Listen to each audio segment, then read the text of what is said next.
Y'all ready for this narration? Let's just jump right into it. Let's talk about it. Number one, you're a mirror that exposes their illusions. You don't even have to say a word. Your presence alone exposes everything they're trying to hide. The way you carry yourself, the way you move through life without pretending, without faking, without putting on a show. It strips people of their illusions. It's not that you're out here trying to make anyone feel small. You're just being real, and that kind of raw honesty, it's rare. And it's uncomfortable for people who have spent years building up a false image of themselves. Most people aren't living, they're performing, trying to be what's acceptable, what's likable, what's safe. They've built identities around approval and survival. Guys, I noticed this type of stuff when I was a little boy. I couldn't stand it. I couldn't stand it about people that people were just so fake. I purposely separated myself from people like when I was a little boy. All this stuff about people isolating me. That's not the truth, guys. The truth is that I isolated myself. Okay. I could never understand. I could never wrap my mind around, even as a little boy, why people were so fucking fake, man. I used to get irritated when some of my friends used to spend the night over my house and stuff like this because I couldn't understand why they were so fake. You know what I mean? Like even as a little boy, I could not understand people's behavior. Like the things that they do is just so fucking fake. Let's move on. But when they meet you, someone who isn't playing by the rules, someone who doesn't need the mask, it's like holding up a mirror they've been avoiding their entire life. And that reflection hits hard. Not because you said anything cruel, not because you judged them, but because you showed up as yourself. And that made them realize they don't even know who they are without the act. You become a silent reminder of everything they gave up on. Their real voice, their real purpose, their real self. That kind of truth feels like an attack when you're used to living a lie. So they get defensive, they mock you, they call you too much, too distant, too intense. But what they're really saying is, you make me see what I've buried. You're not the problem, you're the mirror. That's why people who barely know you will act like they've known you forever and already decided they don't like you. That's why they twist your confidence into arrogance, your clarity into threat.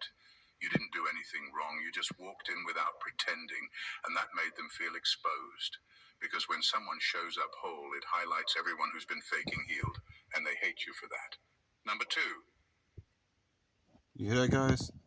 People hate people that are not pretending. I can't be from here. No, this cannot be this cannot be home. But even Joseph Chaperon said, and keep in mind, guys, I will be doing some narrations. Even he said that, for a lot of souls, this is not home. I think we understand this to be some kind of classroom or something, a place where you have to pretend to get by. Like, what the fuck kind of shit is that? they walk with truth. They walk with strategy. They play life like it's one big strategy game, calculating every move, every word, every connection.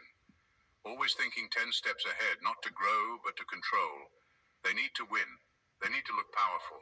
They need to stay in charge of the image they've built. But you're not playing the same game.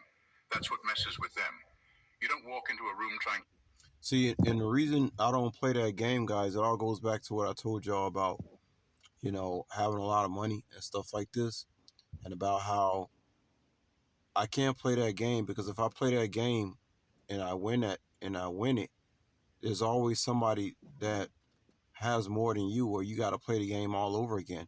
I once gave you guys an analogy of, let's say you got $5 million in your savings account, right? And you think you're doing good, and your colleague invites you to a gathering where you meet somebody that has 20 million in their savings account, and all of a sudden you feel small. So all those games that you were playing just so you could get to the point where you got $5 million in your savings account and you bragging about it, and then all of a sudden, just in 1 hour of being invited out some damn where, you can feel like you nothing, and you didn't spend all that time playing games. It's like, I just rather not play the game. I even told people a long time ago that I'm not in this to play the game. I'm sitting out. Is not for me. Be liked, feared, or admired. You walk in already knowing who you are. You don't have to perform or persuade. You just show up as yourself. And that's something they can't plan around. They spend their energy analyzing people. Who's useful? Who's competition? Who can be manipulated? You're the wild card. You don't move for power, status, or influence. You move with truth. You move with purpose. That makes you unpredictable, and people who rely on control hate unpredictability. Because if they can't figure you out, they can't trap you, shape you, or use you. You don't. How about this? Why can't people just everybody just mind their goddamn business? How about that?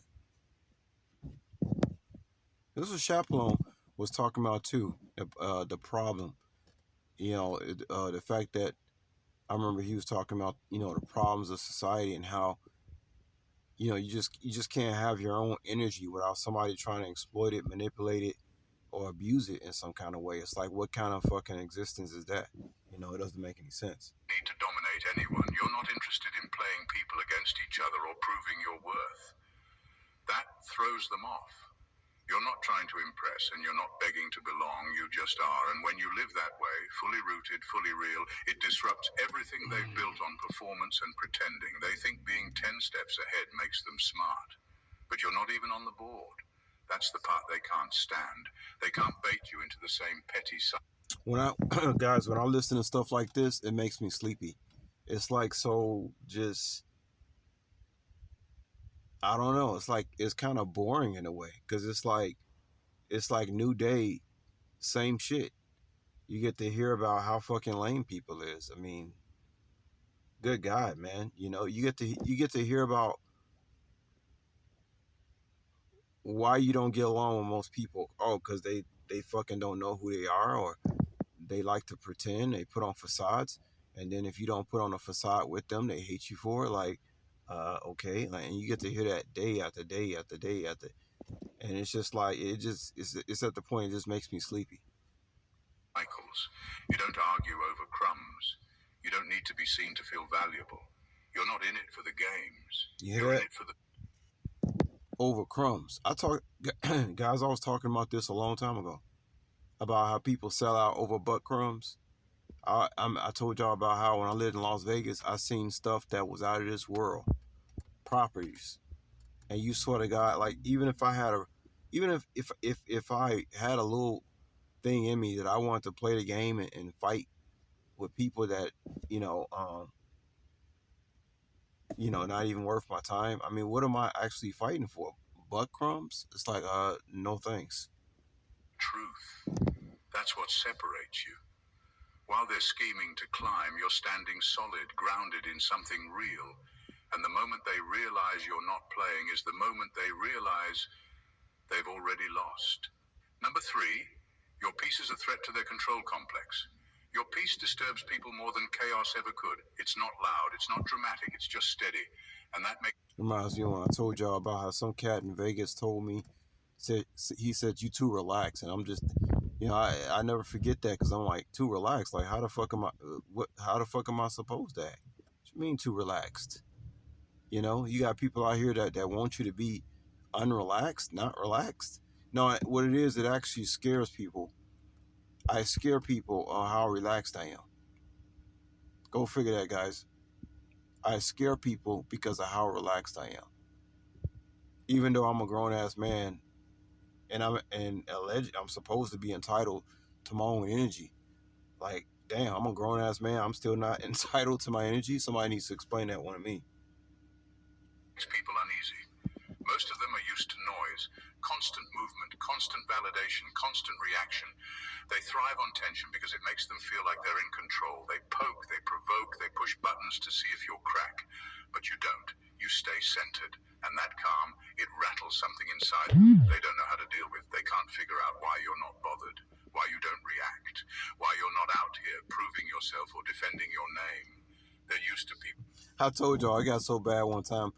I was on this 9 to 5 job, and they were so used to me being so relaxed. Somebody came around a corner and just went rah, like, and I just looked at this motherfucker like, "Are you fucking like you can't be serious?"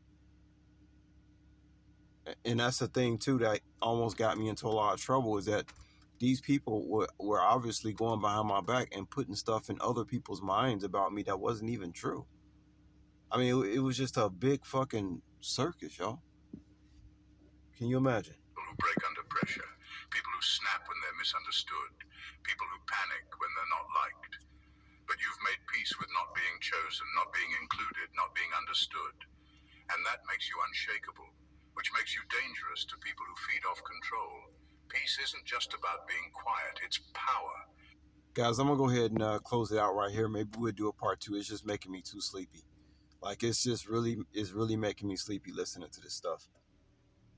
Uh, this stuff is nonsense. It's good that I did this little narration though, because it gets to allow people to hear the nonsense that I got to put up with in this world. It's boring. It's tiring.